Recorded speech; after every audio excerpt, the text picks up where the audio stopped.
Welcome to UFHL Now! A close-up look at the ultimate fantasy hockey league. The most realistic fantasy gameplay. High stakes. High reward. Here's your host, the owner of Duckman's domination in the UFHL and the mighty Mallards of the UFAHL, Dean Millard.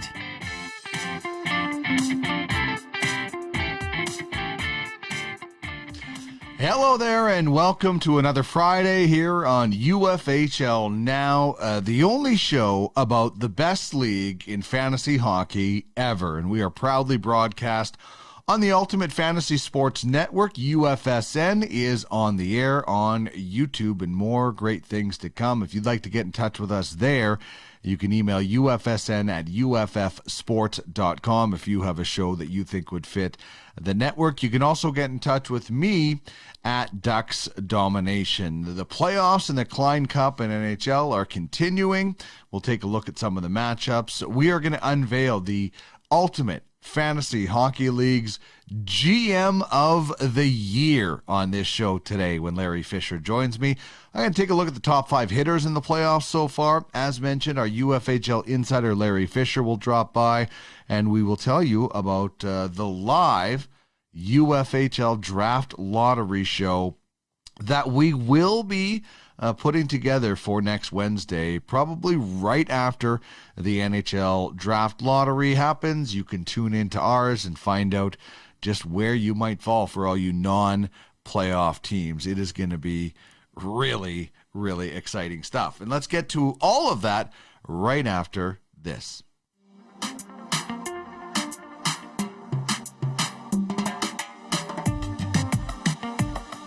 You're watching the Ultimate Fantasy Sports Network, UFSN, your one-stop fantasy shop. Get in touch on Twitter at UFS Network. Email us, ufsn at uffsports.com.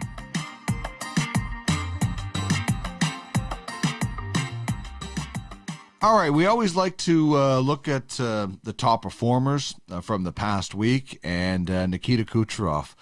What a reward for Red Army, not having him all season, and then he comes back, just like with Tampa Bay, and puts up 6 points, 3 of them on the power play, some nice bonus points there. Also defensive play, 3 takeaways, and put up 8 shots on goal. Kucherov, and the only problem is they just didn't get to play as many games. Austin Matthews, pretty impressive. A goal and 3 assists, 17 shots on goal. You come to expect that from the Rocket Richard winner. 14 hits also for Matthews. Maybe not as expected, but still a really nice bonus. His Toronto Maple Leaf teammate, William Nylander, 3 goals, 3 assists, 11 shots on goal. And one of his goals was a game winner. So impressive stuff from Nylander as he helps the Titans getting things done this week. Strong Island, very happy that Dougie Hamilton checked in, not just with the 3 points, but that's really nice, but 16 shots on goal. And the big blue liner had 6 hits, dishing them out as well. For the Rock Republic, Sebastian Aho had an aha moment. 3 goals, 2 helpers, 18 shots on goal. More shots than the Rocket Richard Trophy winner Austin Matthews. Also a couple of power play points for Sebastian Aho and the Rock Republic. Very thankful for that. And then there is the Grizzlies. And they are backstopped by last year's Vezina Trophy winner. And, there was a time where Connor Hellebuyck this year kind of had lost his net a little bit and lost his way, but rebounds in a massive way, giving the Grizzlies a huge, huge first round. 3-0 with a shutout, 119 saves, 26.3 fantasy points for Hellebuyck as he helped the Winnipeg Jets do a little house cleaning, sweeping out the Edmonton Oilers, a sweep 31 years in the making when you go back to what happened in 1990 for Winnipeg Jets fans. We're going to take a look at the playoff series in just a second, but let's right now take a look at the top 5 hitters in the playoffs right now in the UFHL. Now, some of these players have been eliminated, but I've left them up. But Marcus Foligno leading the way for the Titans, and you have the Outlaws' Chris Letang, one behind with 20 points, unfortunately, out of the playoffs now. Josh Anderson still going for the Blades of Steel with 19 hits. How much longer, we're not sure. The Yetis, Yanni Hakanpää, 19 hits, and Luke Cunnin bringing up the rear for the Rock Republic with 18 hits. So some physical play going on in the playoffs. A lot of rough stuff going on in the postseason, most definitely. Okay, now let's take a look at the playoff matchups as they are heading into tonight's action with the Game 7 going on. We have the Grizzlies. I do not think the Battlehawks, well, I don't think the Battlehawks have anybody left, actually. I could be wrong, but that lead is not going to be made up. Red Army has a first-round victory over the Stallions. The upset special that Larry had touted, and I took his advice, is not going to happen with Blades of Steel upsetting the Ice Vikings, and the Yetis and the Stingrays. Man, this is going to be a really interesting one to watch this weekend. We're going to get into a little bit more with Larry Fisher about some of these really close matchups. On the other side, you've got the Titans out in front of Strong Island, but not by much in the grand scheme of things, depending on how many players are left. The Rock Republic looks like they have a decent lead on the Brutes, although that one, depending on what the Brutes have left, you could have a big night. Who knows the end of a playoff series, how many penalty minutes a guy on the Brutes might be able to put together. The Outlaws have it in hand on West Coast, and the Gators and the Royals. Look how tight that is. Oh, and Larry's going to touch a little bit more on what could have been for some of these teams when we get into the UFHL Insider. So that's a look at the playoff series. Let's get to the UFHL Insider Larry Fisher on UFHL Now.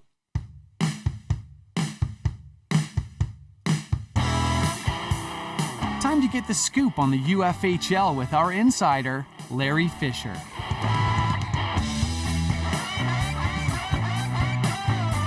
He's had lines in the water all week long. What will he reel in for us today? Let's dive in and find out what's going on with the UFHL now.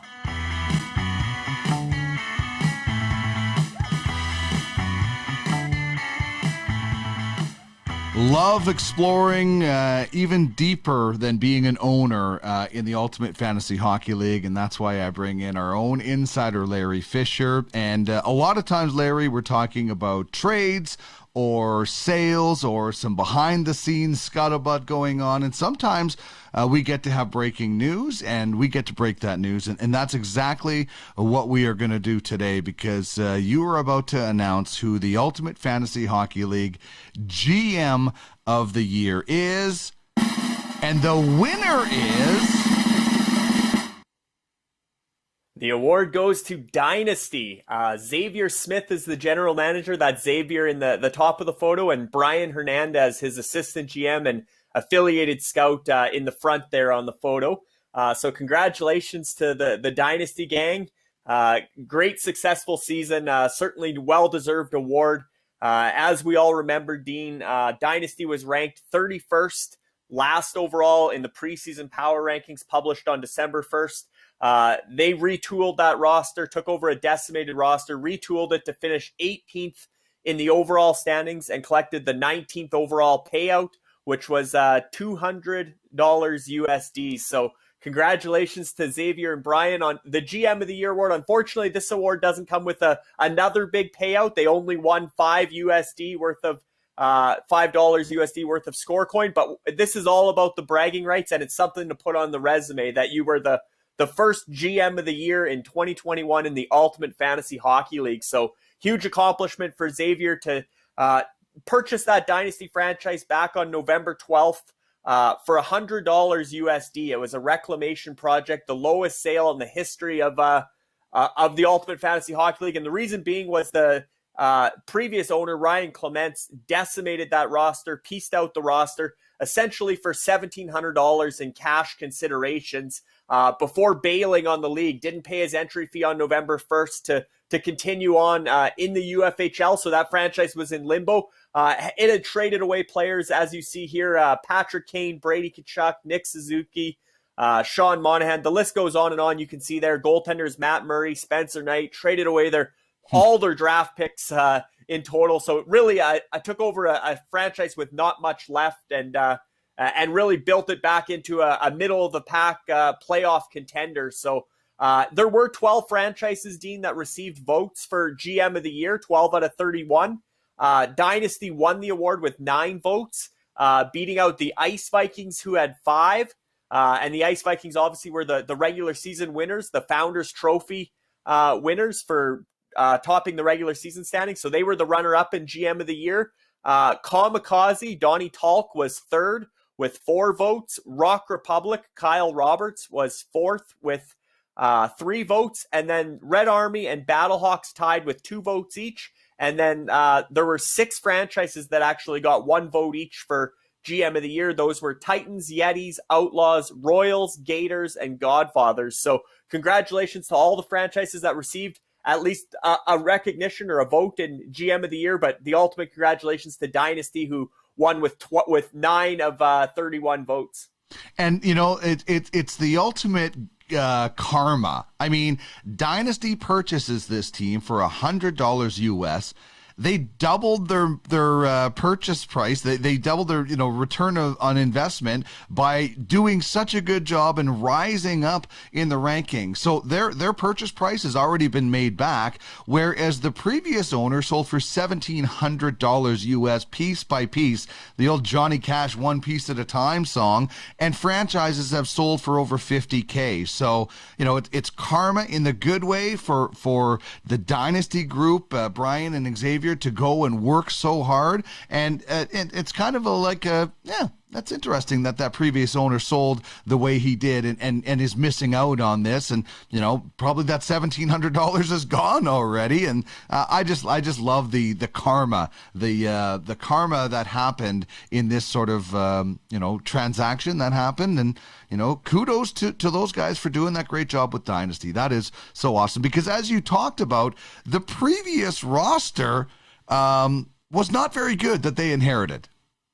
Yeah, Dean, and the thing is, I know Dynasty got your vote for GM of the Year among those 9. Duckman's voted for Dynasty, and worth noting, we mentioned the $1,700 USD. That's what the previous owner basically left the league with by piecing out all those players. Dynasty essentially started with nothing, as you can see here. I mean, you can take a look at the forwards, the defenders, the goaltenders. You can see what that roster was. And they essentially started with nothing. They built it into something. But if you just want to talk money, which I find interesting, Dean, the previous owner pieced out the roster for $1,700 USD.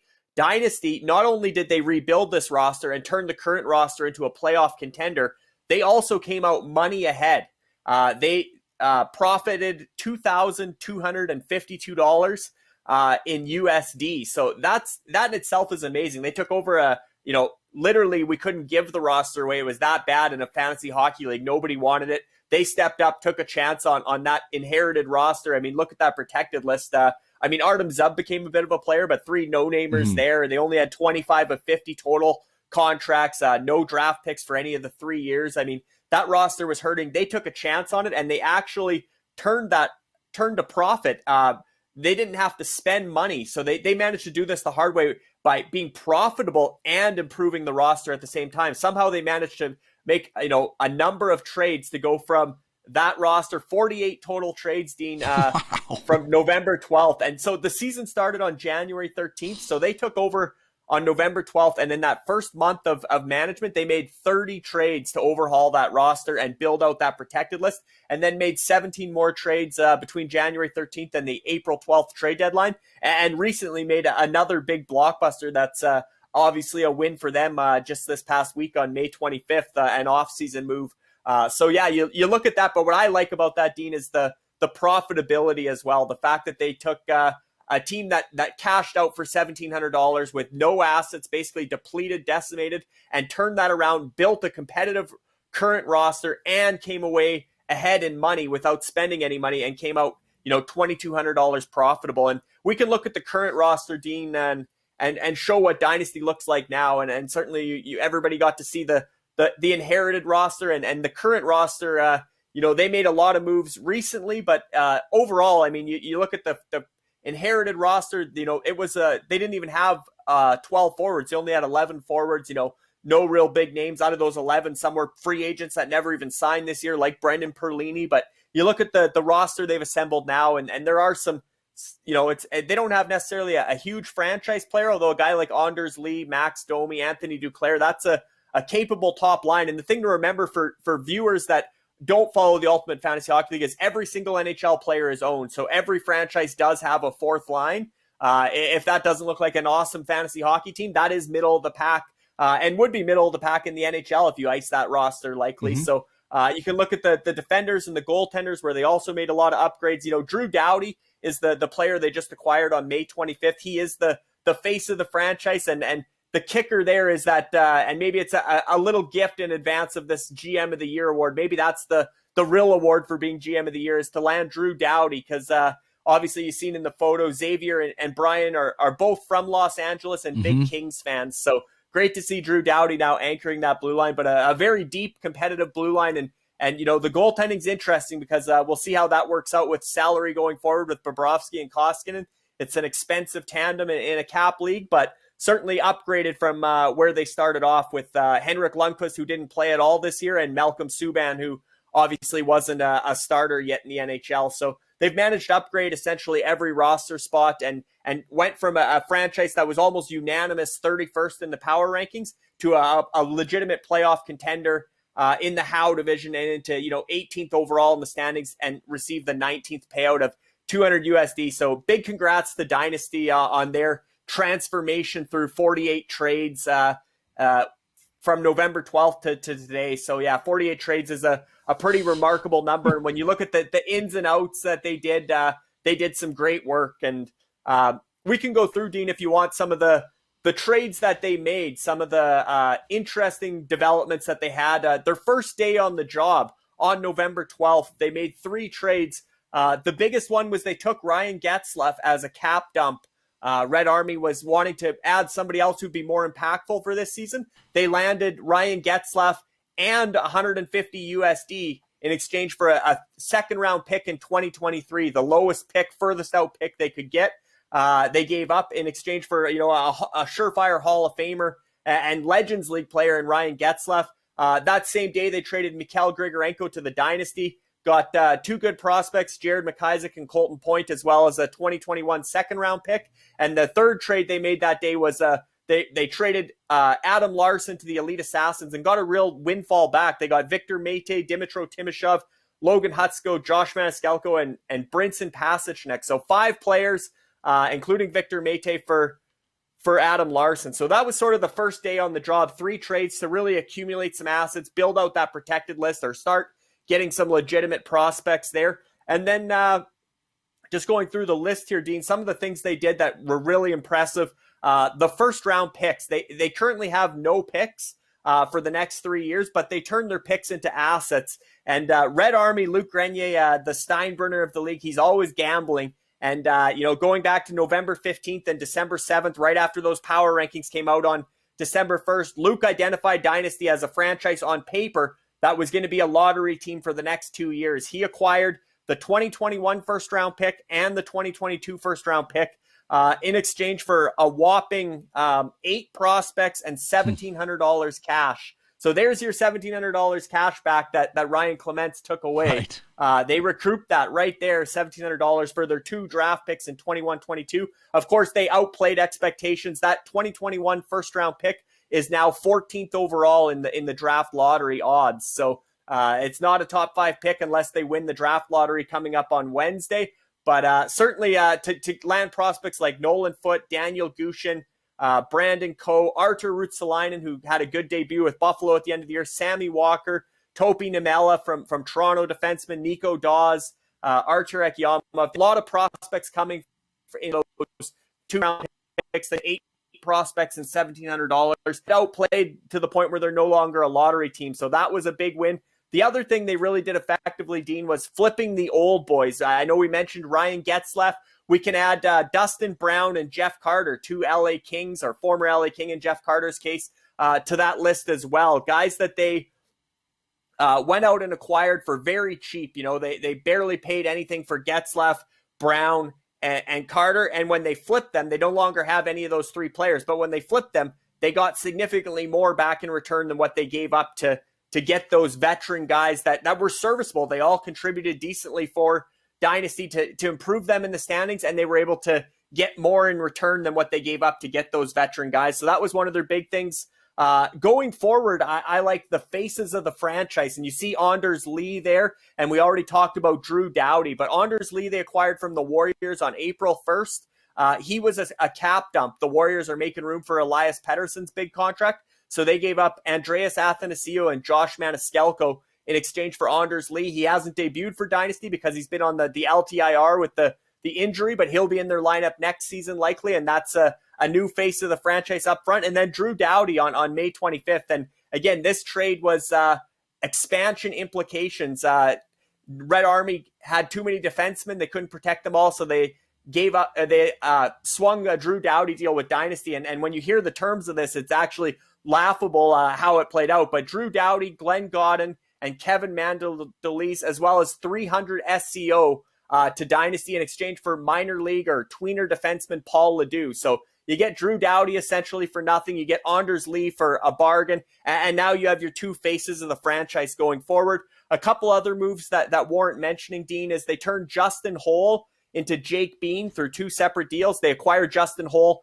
straight up for Andrew Shaw, who obviously retired. And then they were able to flip Justin Holl in a package to the Battlehawks to pry away Jake Bean, who obviously looked really good with Carolina this season as a young up-and-comer, as well as in a similar tone, they turned Michael Matheson into Cale Clegg. Again, getting these young defensemen in the door. They had acquired Michael Matheson earlier, and then they flipped him to the Stingrays, and Cale Clegg came back as part of that deal, who they obviously like as Kings fans and hope Cale Clegg has a big career for the Kings. But that's sort of how they built their roster, Dean. Goaltending, we talked about. They traded Henrik Lundqvist in a trade to get Sergei Bobrovsky. They traded Nico Dawes in a trade to get, actually on the same day, on December 19th, they got both their goaltenders at that time in Vitek Vanacek, who obviously we know came out of nowhere and was a star for the Washington Capitals this season. So they had the Bobrovsky-Vanacek tandem. When they flipped Vanacek for Mikko Koskinen on February 25th, they also got Yakov Trenin, Tyler Madden, Jacob Bryson, and Jake Evans, plus 150 USD. So you can really see how they really worked, moneyballed it, you could say. They didn't spend any cash, but they upgraded player by player to build this roster, including getting those young defenders, Jake Bean, Cale Clegg, Jack Rathbone was another one they landed. And along the way, Dean, they just made trade after trade, whether it was, getting Jonas Brodin for Josh Manson and a prospect, or getting Tyler Johnson for 2 second-round picks. They just continually improve that roster day by day through 48 trades to earn the GM of the Year award. So great. I love the Moneyball reference. I could just see Brian doing the Seth Rogen, or not Seth Rogen, the Jonah Hill, when they make that trade with some of those. And, I'm not a strong math person, but I looked at the amount of days that they've been on the job and the amount of trades. It's almost like a quarter of a trade a day for the amount of, and they made several in 1 day, but kudos to those guys. That roster, honestly, I'm going to bring up a couple of graphics as we blow through this. Those are the guys that are traded. I mean, there are some star players on this graphic right now that have been traded, and that's what they were left with as forwards. For them to get to where they are, that I know some people say it shouldn't be always the most improved, but it's the best job of the GM. Whether that's improving the team the most or making the top team better, these guys took the most decimated roster and took it to a middle of the pack, and kudos to them. So congratulations to them. And they keep on doing, as we talked about the Drew Dowdy deal. But take us through how the Drew Dowdy deal went down, because this kind of sounds a little bit interesting. Yeah, this is a fun one, Dean. The Drew Dowdy deal was done long ago. And actually it was Red Army. As soon as that trade came out, everybody's going, what the heck, Drew Dowdy, and you're adding Drew Dowdy plus to get rid of him to get Paul Ledoux, right? So Red Army GM owner Luc Grenier immediately reached out and wanted to explain how this all came together. So he said that deal was in place before Red Army purchased Drew Dowdy from the UFHL free agency auction back on December 2nd. So you can say this trade was already agreed to in principle prior to December 2nd when Red Army took a chance on Drew Dowdy. Again, Drew Dowdy has a huge contract. Everybody thought Drew Dowdy was starting to fall off a cliff, and his contract was going to be an absolute anchor to the franchise that had him. Red Army essentially used him as a one-year rental, and Drew Dowdy had a great season for Red Army. He was one of their key contributors that had them in first place for a large part of the season. But Luke explained that Dynasty owed me the minute he asked me to take Marc-Edouard Vlasic. I told him if I take Vlasic off his hands, you'll owe me. Then when I thought about picking up Dowdy, I contacted Dynasty before to make sure we could work a deal on his debt towards me before I triggered the auction for Dowdy, and we did. He said, and then, so he actually had that in place before he requested to the commissioner that I would like to put Drew Dowdy up for auction. And surprisingly, surprisingly or not, because of Dowdy's contract, nobody else bid up Dowdy.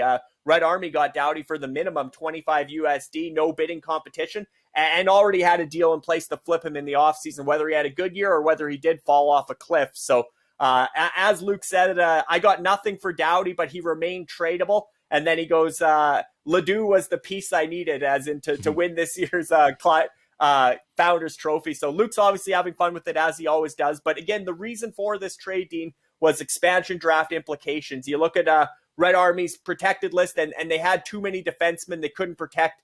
And Drew Dowdy has a no-move clause, so he would have automatically been protected for Red Army, which would have likely exposed Charlie McAvoy. And that was no secret. My initial mock draft for the Bentley Jacks back in March, or actually in February, had Charlie McAvoy going to the expansion franchise if he was available, because he wouldn't have been part of their top three defenders to protect. And then, so Luke said, franchises were mailing me for weeks asking for Charlie McAvoy since I wouldn't be able to protect all my defense according to their right calculation. But again, Steinbrenner, he says, I knew I had a way out here, so I knew that I didn't have to trade Charlie McAvoy away and get a bad return on Charlie McAvoy because you were going to lose him for nothing in the expansion draft. He already knew that he had Drew Dowdy on the way out, which good news for Red Army, good news for Dynasty, because you get Drew Dowdy for next to nothing, and they obviously had a place on their protected list for a stud defenseman like Dowdy. And then bad news for the Bentley Jacks and all those other guys who thought they were going to get Charlie McAvoy. But certainly the Bentley Jacks are going to have to reconfigure their plans towards Red Army's protected list and which player they're going to get from Red Army, because they were certainly hoping for a better player, whether they protected Charlie McAvoy and went with 4 defensemen, or whether they exposed Charlie McAvoy and were able to, Bentley Jacks were able to pick Charlie McAvoy. So I think everybody thought, and including myself, that Charlie McAvoy would be traded and Red Army would try to recoup some futures that didn't need to be protected. But how much would you get back for him when everybody knows you're going to lose him for nothing to the Bentley Jacks? But again, Steinbrenner was one step ahead here. Luc Grenier had the deal in place to get rid of that contract and get rid of Drew Dowdy following this season. So now that deal's done, and Red Army looks smart, but I think Dynasty looks smart in this one too, getting face of the franchise on defense for next to nothing. Well, and that's the ultimate long game. Like that is the long game trade when you're going all the way back. So very impressive. So tough luck. Bentley Jacks might not get Charlie McAvoy, but they did pull their first ever deal. We've talked about their first player that they listed. Now they have their first trade in the mix, and it's a big one. It is, and so their first player they signed was obviously Aiden Dudas from Ruby ISS shortly after taking over the franchise or winning the expansion franchise auction. But this trade is an interesting one in my opinion, especially because the draft lottery hasn't happened yet. But you look at the players they got. Simon Holmstrom, who was a first-round pick for the Islanders, could be in the lineup as early as next season and certainly knocking on the door, progressing in the AHL. And the player here that I think is the key to the trade is Scott Perunovich. I think, he's sort of that Adam Fox type defenseman, NCAA defender, put up a ton of points, looked really good at the World Juniors. He was a second-round pick, so he's a bit under the radar. But they identified him as a key asset here, the Bentley Jacks did. And I'm a big fan of Scott Perunovich. The question is, how does he recover from missing this entire season?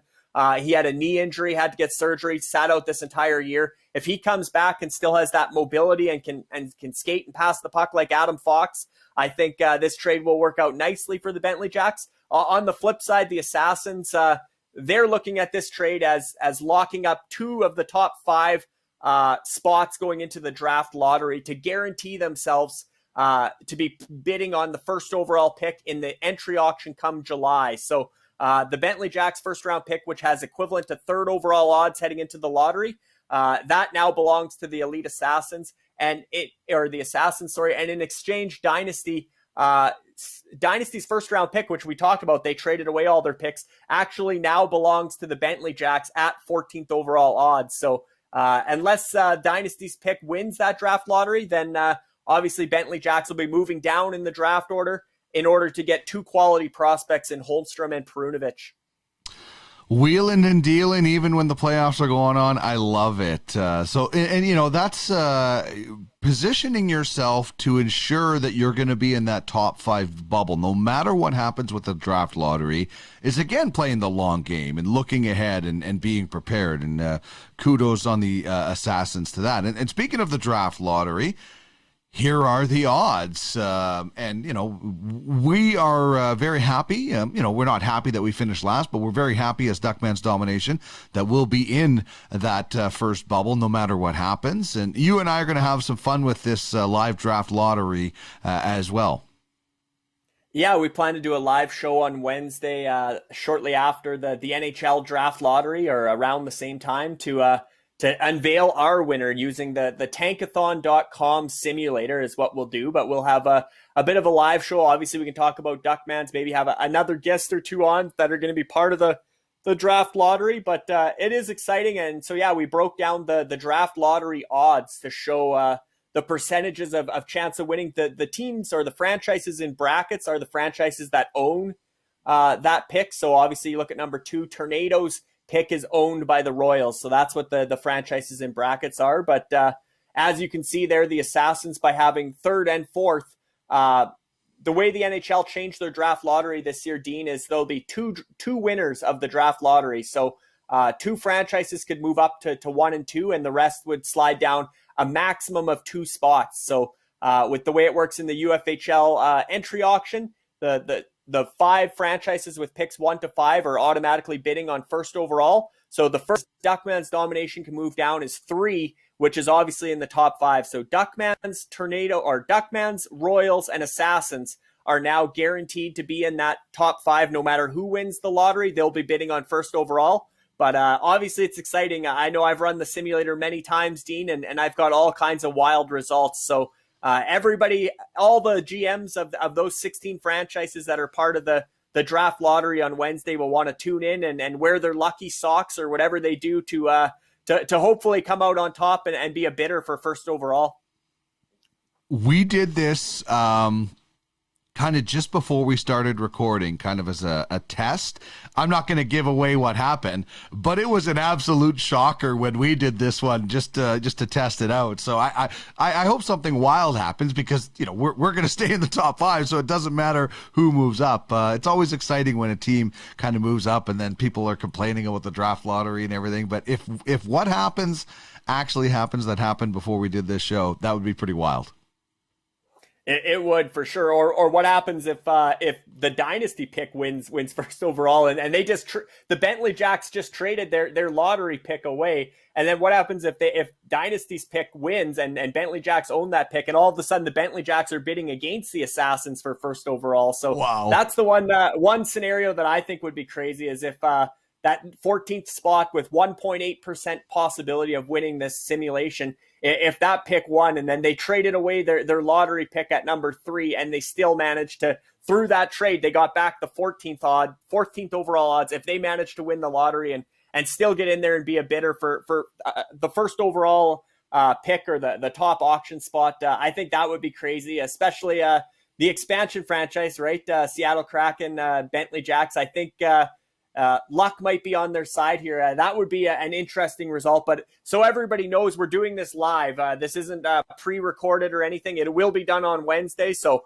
I'm not teasing Bentley Jacks win because I don't know what's going to happen. Dean will be controlling it. He'll hit simulate, and we'll all watch it play out in real time. And then two franchises will be celebrating as draft lottery winners for the UFHL.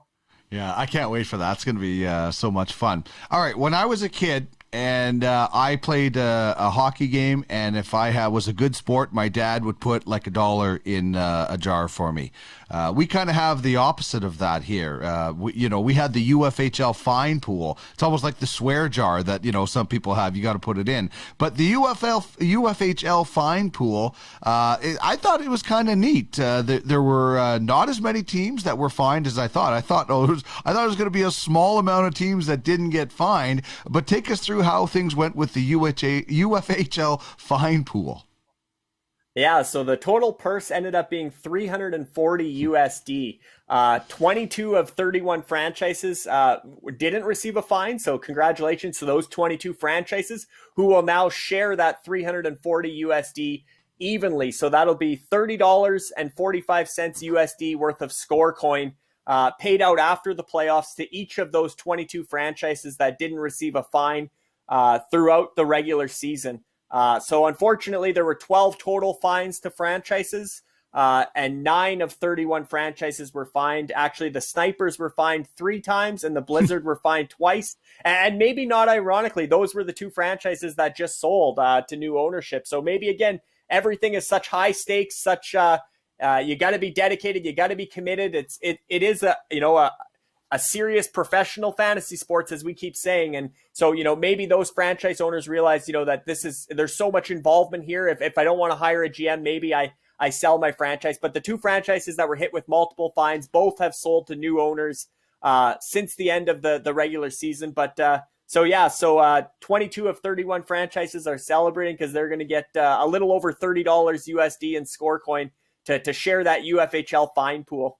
Yeah, it's interesting to see, how the forfeited points kind of, factored in with everything. Obviously there was a situation where one of the GMs lost some points in LTR and actually lost their job because the team forfeited points. But the fine pool, it's not a lot of money, but it's kind of interesting. It's kind of neat to be like, hey, I didn't do anything wrong this year, and I got 30 extra SEO, which who knows what could that grow to as we go here. But the forfeited points and different things like that was also interesting this year. Yeah, and so what Nathan Bender did is after the regular season payouts, because they were based on the final standings, the official standings, and then what we did for the draft order and the draft lottery odds, added back in those points forfeited to get the adjusted standings for the draft order. So if you tanked on purpose or you made a mistake or whatever, you suffered as far as getting a lower payout, but your actual draft position, you didn't get the benefit of getting a higher draft pick by missing your lineup or whatever. Those points were reapplied following the season. So some of those franchises moved up as much as 4 spots. So their payout was 4 spots lower than what their draft position will end up being. So that's an interesting element that those points are reapplied. So you benefit, there is no benefit to missing your lineup or no benefit to not declaring a player on waivers, whatever the case. You actually, you suffer the consequences of falling down the standings for your payout, but then your points are reapplied when it comes to the draft order. So the way that worked, Dean, the biggest penalty was levied against the Monarchs, and that was the Yakov Trenin incident where they forgot that he wasn't he's no longer waiver exempt, and they sent him down to their protected list and didn't notify the commissioner, and it was detected a month later, and they had to forfeit all those points for their entire roster, which was 255.6 points. That actually turned them from, they would have finished 24th overall and got the 24th payout. They fell down to 28th overall in the regular season standings, but now they're back up to 24th overall in the draft lottery odds. So they go down in the standings and up for the draft lottery. So they get a worse draft pick still, but they also get a worse payout is how that works. The one you mentioned, the Yetis, was 171.2 points. And that was the Jace Harlock LTIR situation where he was removed from LTIR. He was back playing for the Canucks, but the Yetis still had him on the LTIR. And like I said, that actually cost Colin Mills his job as GM of the Yetis. But with the adjusted standings, it was interesting, Dean. That actually didn't change their final standings. So you add an extra 171.2 points on there, and they would have came out at 2,878. And then you look at the Titans and Red Army. They were within 30 points of Red Army for second place if they didn't get that fine. So that race for second place would have been a 3-horse race if Yetis didn't accumulate that fine and those forfeited points. They would have only been 30 points out of second and less than 20 points out of third place. So that would have been even more of a race down the stretch if Yetis didn't lose those 171 points. The other franchises obviously were Snipers, North Stars, Gators, Outlaws, Tornadoes, and Assassins, scaling down the list in the amount of points they forfeited that were reapplied to the draft order. But again, there were, North Stars were one spot lower and then had to lose, go back one spot in the draft order. Snipers were another big one. They were at 24th overall in the standings, and they go up to 20th overall for or up 4 spots for the draft order. So, back, I guess it would be, right? Their draft pick is 4 spots worse than it would according to the standings, and their payout was 4 spots worse. So they got a worse draft pick and a worse payout due to forfeiting those points. Well, as we found out this week, phrasing when it comes to draft picks is important, especially on those conditional picks that I traded at one point. All right, let's get to the real cool stuff that's going on right now. The Klein Cup Playoffs, and some interesting matchups, and then some matchups that are clearly over. But there's some really interesting stuff going into this weekend. Yeah, we got 2 barn burners left with only 2 games potentially 3 games remaining. Obviously, we have Vegas, Minnesota Game 7 tonight, and then we have whatever happens in that Toronto-Montreal series with Toronto up 3-2 there. So could be 1 game left there or 2 games left there. But we got the Gators and the Royals in a back-and-forth battle. The lead has been changing hands in that matchup, Dean, almost nightly throughout the first round, and it's not over yet. The Gators are up by 4.6 points going into tonight's Game 7 with Vegas and Minnesota, but the Royals have 6 players remaining in these final 2 NHL series, and the Gators only have 3 players remaining. So although the Gators are up by 4.6 points, the Royals have twice as many players left. So math suggests that the Royals still find a way to come out on top here, but the Gators have some good players left. William Karlsson, Corey Perry, and Alec Martinez. The Royals have Kevin Fiala, Nick Bonino, Philip Deneau, Thomas Tatar, Joe Thornton, and Ben Sherratt. So it's going to be an interesting battle down the stretch. The one thing about this matchup, Dean, and I had to highlight it, and apologies to Matt Gunn and Arnie Ensign, Brent Baldwin, but the goaltending woes in this matchup is hilarious. The Gators auto-drafted, and the robot drafting for them didn't draft a second goaltender to their playoff roster. So they were stuck with only Laurent Brossoit, who obviously got 0 points. And then they didn't roster Craig Anderson for the playoffs. He was on their protected list, and they left him there, a veteran goalie, but nobody expected Craig Anderson to have a role in that Washington-Boston series. Craig Anderson obviously got thrust in Game 1 and played and started Game 2 and played the length. So he actually had 10.1 fantasy points that the Gators didn't get. And then you look at the other side. It's just as funny for the Royals. They went with Vitek Vanacek as their goalie for the playoffs from their roster. And Vitek Vanacek obviously was the goalie who got hurt in the first half of the first period in order to open the door for Craig Anderson. So Vitek Vanacek finished with minus 0.4 points, negative points. And they chose Vitek Vanacek as their goalie for the playoffs over Ilya Sorokin from the Islanders, who actually had 32 points in the first round. He was the 4th best goalie to own in the first round. So if they had Ilya Sorokin, the Royals are running away with this matchup right now. Instead, they left Ilya Sorokin on their protected list, didn't bring him up to the playoff roster, and they were able to demote him, and they drafted Sergei Bobrovsky instead. Sergei Bobrovsky was their 2nd round pick in the playoff draft. So not only did they draft him, they drafted him very high in the 2nd round, and Sergei Bobrovsky only contributed 1.1 points before losing the net to Spencer Knight in that Florida loss to Tampa Bay. So the Royals, at the end of the day, they won the goaltending battle, Dean. They accumulated 0.7 points from goaltending in the first round to their opponent, Gators, 0.0. But obviously that's lucky for the Gators because the Royals really should have won that goaltending matchup by more, whether they had Sorokin or whether Bobrovsky played better and Vanacek didn't get hurt. But quite the hilarious story in that matchup. And then the other one, Dean, that we didn't see coming and was a big surprise is the Stingrays rallying over the Yetis and looking like it's going to be a big upset. It's not over yet. Stingrays are leading by 10.4 points heading into tonight. They previously trailed by more than 50 points earlier this week. It seemed the Yetis were going to pull away once that Oilers started their series with Winnipeg, because the Yetis had 5 Oilers players, including McDavid, Barry, Mike Smith, and then they drafted Ethan Bear and Adam Larson as well. But with Edmonton and St. Louis getting swept in the NHL playoffs, they also had Ryan O'Reilly and David Perron from St. Louis. That was a huge blow, not getting any extra games beyond 4. And who thought Connor McDavid would only get 4 playoff games, or Ryan O'Reilly would only get 4 playoff games? Those were huge setbacks for the Yetis. And on the flip side, the Stingrays are rolling with Minnesota, with Cam Talbot and Minnesota. Actually, going into this weekend, the Stingrays still have 9 players remaining, including Mitch Marner, Alex Galchenyuk, Matt Zuccarello, Ryan Hartman, Zach Parise, Jared Spurgeon, Jonas Brodin, Eric Gustafson, and Cam Talbot. So lots of Minnesota there. The Yetis, they're not done yet. It's not looking good for the Yetis, I'll be honest. But they have 4 players remaining: Jonathan Marchessault, Brendan Gallagher, Paul Byron, and Wayne Simmons. So if Minnesota was to get shut out tonight by Vegas, I think all of a sudden you have a battle again. But if Minnesota plays well tonight, I think the Stingrays are going to pull off that upset.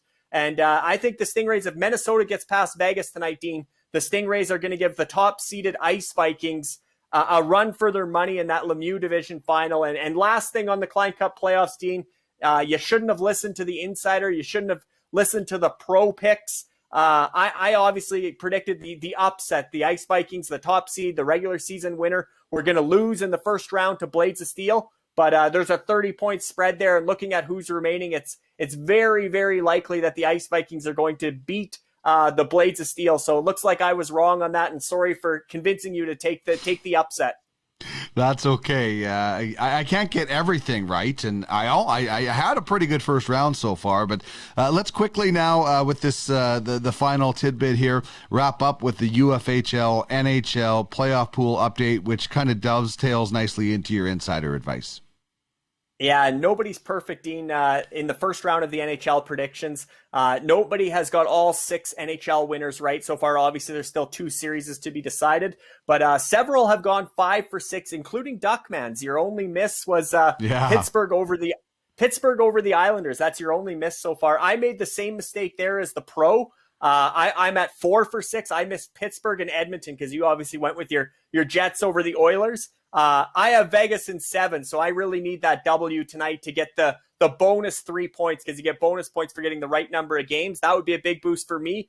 We both have Vegas and Toronto winning these final 2 series, so I think we can say go Golden Knights and go Maple Leafs. We're on the same page there. But looking at the standings at this point, Dean, there's a 4-way tie for first place with 21 points. Alex LeBlanc of the Snipers, Cameron Turner of the North Stars, Connie and Andrea Karandik of the Grizzlies, and Trevor Zimmer, the assassin scout from Five Eyes Scouting Service. And then a 3-way tie for second place with 18 points, which is where Duckmans is. You're right in the mix. You're tied for second place at 18 points, along with the Titans, Jacob Cambridge, and the Godfathers, Rob Conte. But what I'll say, Dean, is that the UFHL first round ends when the NHL first round wraps up this weekend. And just looking at the UFHL picks, that's going to throw a big curveball into these standings.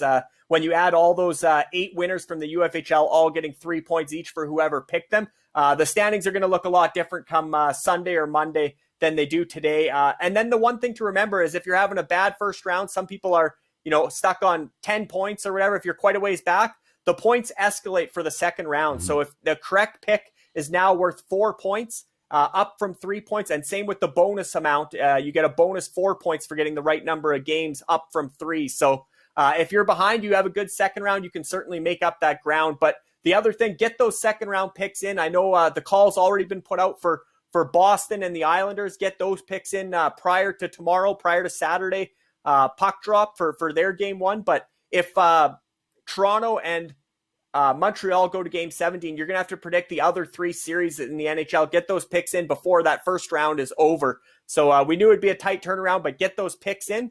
And then, as you mentioned, Dean, the insider advice, we can just roll right into that because it's very much connected. But the big thing for the UFHL picks, when the UFHL first round wraps up, there's going to be a tight turnaround to get those picks in for the second round.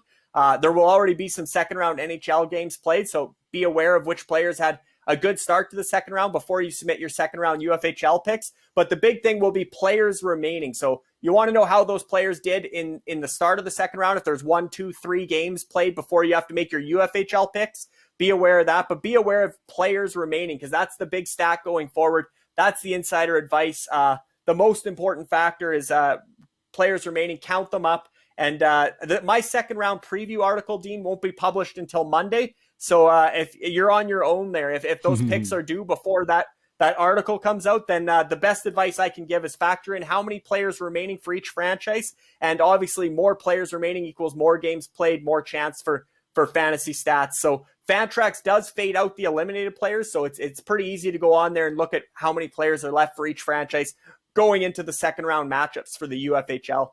Awesome stuff. The playoffs continue, and once again, congratulations to Dynasty. Brian Hernandez and Xavier Smith doing a bang-up job.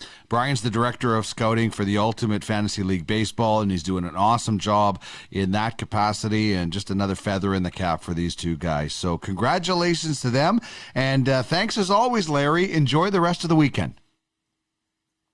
Thanks, Dean. And another name that might enter the GM of the year for 2022 is Brennan Copp from the Bentley Jacks. We mentioned their first trade is out there in the open. There are several trades coming. I can confirm that behind the scenes, he's probably the busiest GM right now leading up to the expansion draft, and he'll have probably double digits in trades on July 21st, 22nd when the expansion draft is held. So Brennan Copp is a very busy GM, and he's going to give these guys a run for their money for GM of the year in 2022.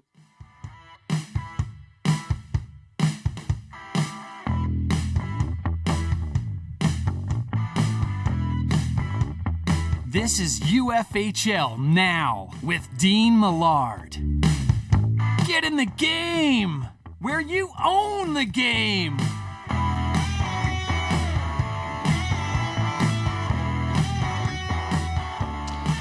All right, man, that was jam-packed. Congratulations once again to Dynasty on an absolute terrific job. We do have some off-season dates to remind you about.